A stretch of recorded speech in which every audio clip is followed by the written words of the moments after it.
So, isa sa mga na-notice ko dito sa mga videos is nakalagay dito, comments, this video has limited features like comments disabled, tapos notifications disabled. Kaya pala, walang nag-comment sa mga videos natin here at YouTube.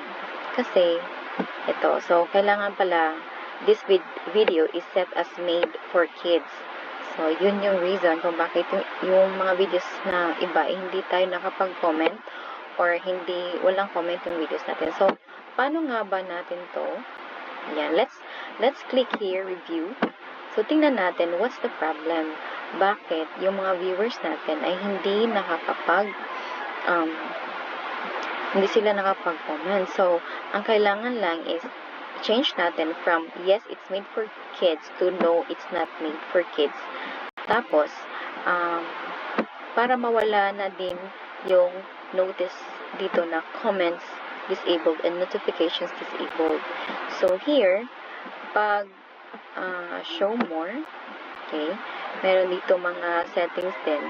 Pero ito lang naman yung need natin para magkaroon ng comments yung video. So, no, it's not made for kids. Ito yung choose natin. So, save natin yung changes.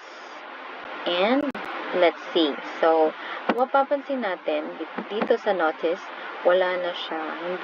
Wala na nakalagay na naka-private or walang comments na nare-record dito. So, tingnan natin kung nawala na din yung notice niya.